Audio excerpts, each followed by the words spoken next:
Maybe you're right. We need to have some global consensus or have some global new narrative. When you were just selling us shallow goods, we didn't care about your political system. But if you want to sell me deep goods, suddenly the difference in values matters. I think China in this globalization, of course, since China, this year is also the Nixon, Kissinger visit China 50 years when China-US normalized the relation. But it was also China joined WTO for 20 years, whereas China's GDP has really gone up 10, 12 times. But then, China has been able to, prosper. China embraced globalization, and China lifted 800 million people out of poverty and things like that. But China also has a lot to be blamed by Western countries. One of the reasons I'm thinking, though, is that I read one of your, on the January 26th column on the New York Times, is that made in the U.S., socialism for the rich and capitalism for the rest. Basically, I saw you have mentioned a number there, which is also a surprise to me, is the American rich is 10%, who owns more than 80% of the stock, have seen their wealth more than tripled in 30 years, while the bottom 50 wage earners had zero gains. So of course China has been able to export and do that, but also kept the inflation low in the U.S. Particularly the Trump era, I mean, they blamed everything on China for this widening gap.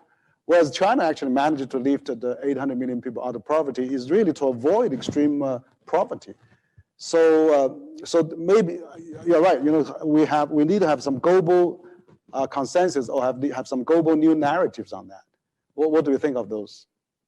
Yeah, look, U.S.-China relations. Let's talk about that a little bit because it's gotten very complicated. I'll just give you my view of that, and it's related to your question. Because you mentioned the anniversary. And so the point I made this at the CDF, Henry, is that I think the 4 decades of US-China relation, 1979 to 2019, that will go down as an epoch in US-China relations. And unfortunately, that epoch is over. Why is it over? Well, I'm going to come back to the word deep. Because for most of those 40 years, say 30 of those 40 years, China sold us mostly shallow goods, shallow goods, goods we wore on our shoulders, shoes we wore on our feet, solar panels we put on our roof. I call those shallow goods.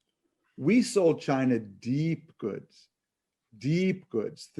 computers, software, things that went inside the CCG, right in your office, American computers, software, right in Henry's office, right in his home, maybe in his phone.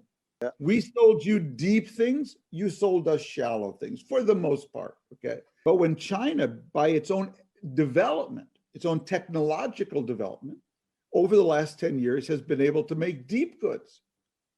Huawei 5G, very deep good. And now they've come to America and said, we want to sell you our deep goods, just like you sold us your deep goods.